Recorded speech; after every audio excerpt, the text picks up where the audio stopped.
इसमें आप और हमको ये कहने की जरूरत नहीं है कि शिक्षा नीति कब लागू होगी, या ये जो एसबीए में ये जो बातें बताई जा रही है ये कब से लागू होगी।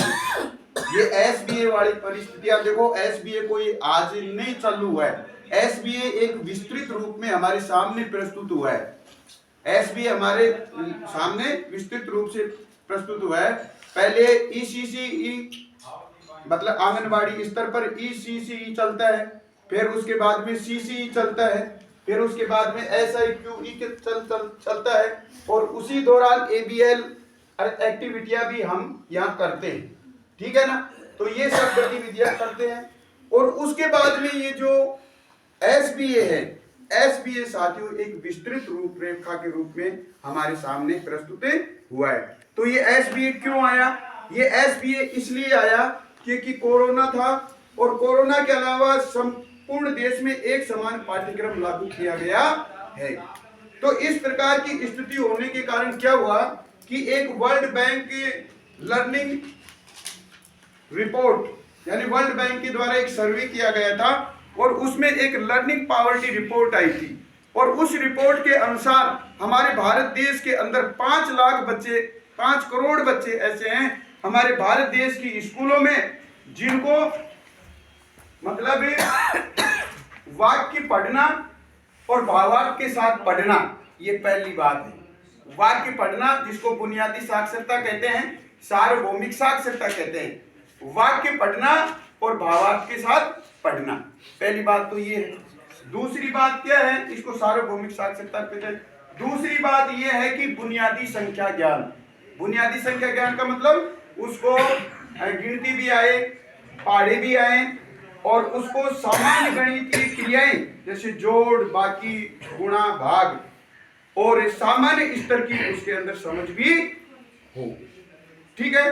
तो इस प्रकार की साथियों हमारे को ये चीजें हमारे स्कूलों में, ये जो कक्षा 3 का जो स्तर है साथियों, इस कक्षा 3 के स्तर में जो कोरोना के कारण और एक समान पाठ्यक्रम पूरे देश में लागू किए जाने के कारण साथियों ये जो स्थिति बन गई है, इस स्थिति का साथियों निराकरण करना है। इसका उससे कोई मतलब नहीं है कि नई शिक्षा नीति कब लागू होगी, और इसका कोई ये मतलब नहीं है कि ये जो एसबीए में बताया जा रहा है ये कब से लागू होगा।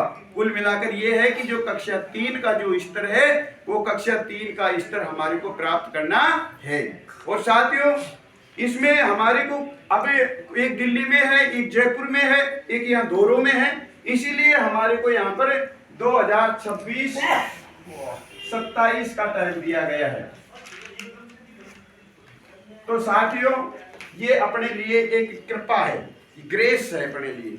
ये अपने लिए ग्रेस है कि जो दिल्ली में है, जयपुर में है और एक धोरो में है, तो धोरो में जो बच्चे बैठे हैं उनको 2026-27 तक हम कक्षा 3 के स्तर तक ले जाएं, चाहे हमारी भौगोलिक परिस्थितियां कैसी भी हो, चाहे हमारी मानसिक स्थिति कैसी भी हो, चाहे हमारे विद्यालय परिवेश का एनवायरनमेंट कैसा भी हो।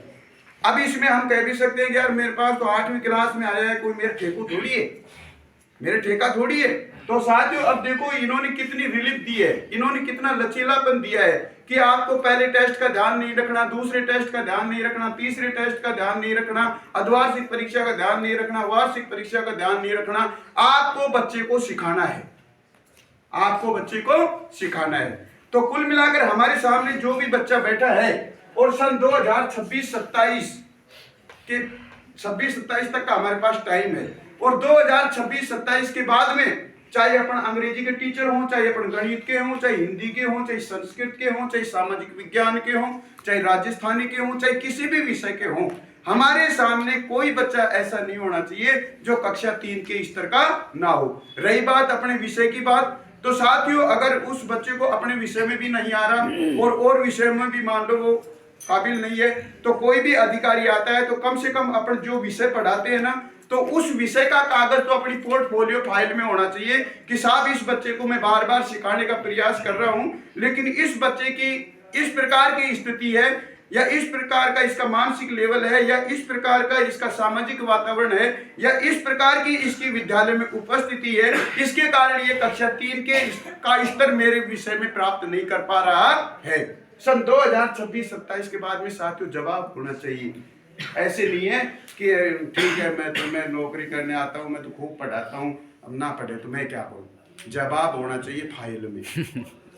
ये साथियों आपसे निवेदन है। और पोर्ट ये जो मॉड्यूल है इसमें लिखा हुआ है कि एक भी बच्चा कक्षा 3 के स्तर का सन 2026-27 के बाद में आपके सामने नहीं होना चाहिए। रही बात दया धर्म दान पुण्य और सेवा की, अगर वास्तव में आप एक अच्छे शिक्षक हो तो अपने साथियों का सहयोग भी कर सकते हो, क्योंकि किसी की भी मानसिक स्थिति और किसी का भी मतलब रहन सहन का तरीका, पढ़ाने का तरीका साथियों हर समय एक जैसा नहीं होता। सभी की परिस्थितियां एक समान नहीं होती।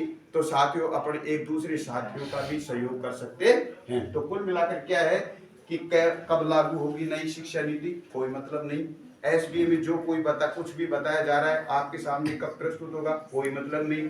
आपको जो कुछ बताया जा रहा है कक्षा 3 के स्तर को 2026-27 तक प्राप्त करना है। 2026-27 के बाद में अगर हम टीचर हैं और हमारे सामने अगर कोई बच्चा बैठा है जिसके कक्षा 3 का स्तर नहीं है, चाहे हमारे विषय की बात हो चाहे अन्य विषयों की बात हो, हमारे पास में कार्य पत्र होना चाहिए, हमारी पोर्टफोलियो फाइल में। इतना सा निवेदन। तो साथियों अब उसके बाद में जैसे अब हम पढ़ रहे हैं तो साथियों जैसे मान लो हम क्लास में जैसे बच्चों को पढ़ाते हैं तो हमारे को अब जो हमने बच्चों को पढ़ाया या बच्चों ने हमारे से सीखा, तो हमारे को कैसे पता लगे कि हमारा जो बच्चा है जिसको हमने पढ़ाया है या जिसको हम पढ़ाना चाहते थे, जिसको हम सिखाना चाहते थे, उसके अंदर वो एबिलिटी आई है या नहीं। तो उसकी एबिलिटी परख करने के लिए और उसकी जो हमने सिखाया है या उसके सामने हमने जो प्रेजेंटेशन दिया है, उस प्रेजेंटेशन को साथियों निकलवाने के लिए हम क्या प्रयास करें। अभी सुबह की जो क्लास थी ना, सुबह की क्लास थी लर्निंग मटेरियल प्रेजेंटेशन। सुबह की क्लास क्या थी? Learning material presentation. और अब ये क्लास क्या है कि जो लर्निंग मटेरियल प्रेजेंटेशन हुआ है ना, उसका फीडबैक लेना और उससे संबंधित जो भी मतलब पॉइंट है उन पॉइंटों का आकलन करना। तो अभी ये अपनी जो जसवंत सिंह जी सर की जो क्लास थी, तो ये मेरा हक नहीं बनता कि मैं सर की क्लास के बारे में कुछ बोलूं और ये मेरा हक नहीं बनता कि मैं आपके नॉलेज को टेस्ट करूं। तो मैं आपसे ये निवेदन करना चाहूंगा कि हमारे जो बच्चे हैं उस बच्चे का हम कैसे पता लगाएंगे क्लास में कि वास्तव में ये हमने जो कुछ भी उसको बताया है उस स्तर को प्राप्त कर पाया है या नहीं। तो साथियों हम देखेंगे कि जब क्लास के अंदर जाएंगे और हम जब अपना प्रेजेंटेशन दे चुके होंगे, जब हम अपना फीडबैक लेना चाहेंगे या बच्चे से हमारे प्रेजेंटेशन के बारे में कुछ भी जानना चाहेंगे, तो साथियों सबसे पहले हम उससे वाक्य पढ़वाएंगे।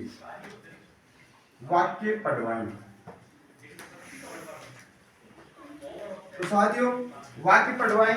अब यहाँ पर क्या है कि वाक्य तो पढ़वाएंगे, वाक्य पढ़वाने के साथ साथ में वाक्य पढ़वाएं और वाक्य पढ़ने के साथ में बच्चा इसका भावार्थ भी समझे।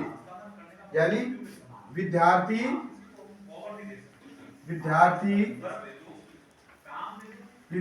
वाक्य पढ़ने के साथ इसका भावार्थ समझे।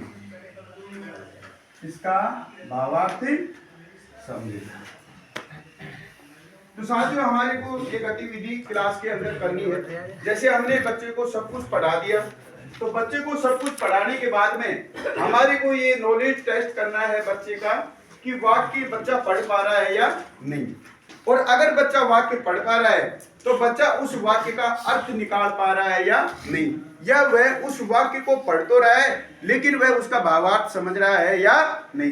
तो साथियों अगर इस प्रकार की स्थिति का आप बच्चे का पता लगा लेते हैं, तो इस प्रकार की स्थिति का पता लगा लेंगे तो साथियों ये आपका जो बुनियादी साक्षरता वाला एक काम हो गया।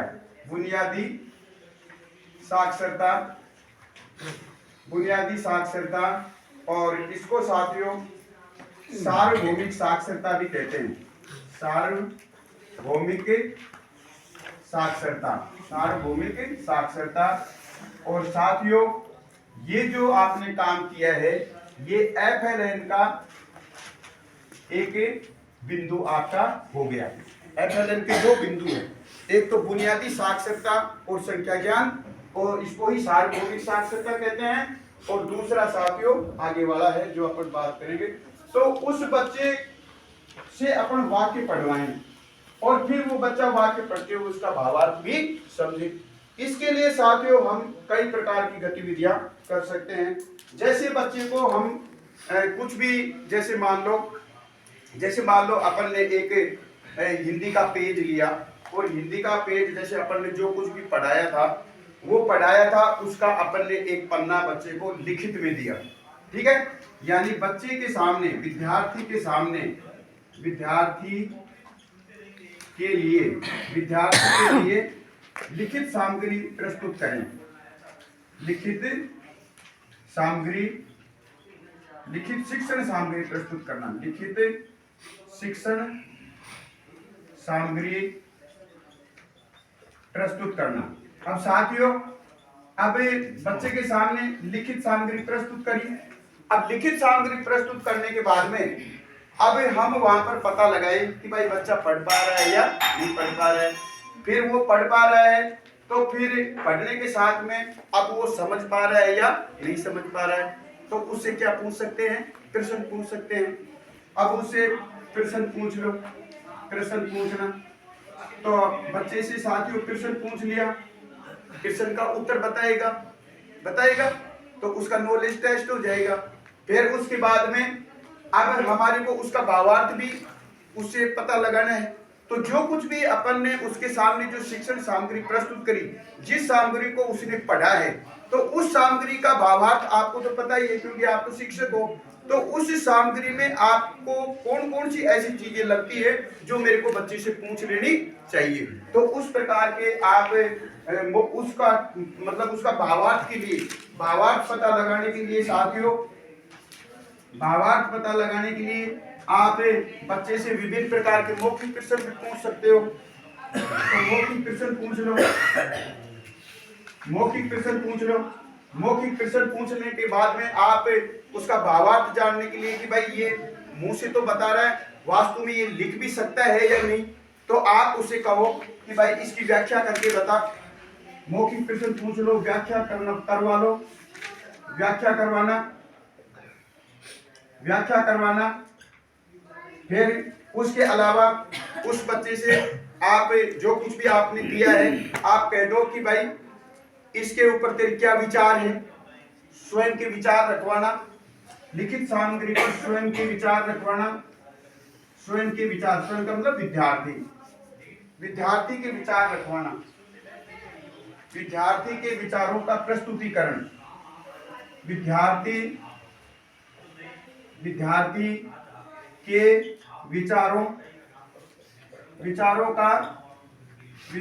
विचारों का प्रस्तुतिकरण। तो साथियों उस बच्चे के सामने अपन ने इस प्रकार की गतिविधियां करवाई। इस प्रकार की गतिविधियां क्यों करवाई? क्योंकि मैं ये पता लगाना चाहता हूं कि मैंने जो बच्चों को पढ़ाया है, वास्तव में ये जो मैंने पढ़ाया है इसको पढ़ पा रहा है या नहीं पढ़ पा रहा है, इसका भावार्थ समझ पा रहा है या नहीं पा रहा है। तो इसको कहते हैं बुनियादी साक्षरता, सार्वभौमिक साक्षरता, और इसको FLN का एक पार्ट कहते हैं, ठीक है। तो साथियों अब एक बात बताओ, जैसे अब हमने बच्चे के साथ में ये गतिविधियां करी, तो साथियों क्या मैं इसको दक्षता कह सकता हूं?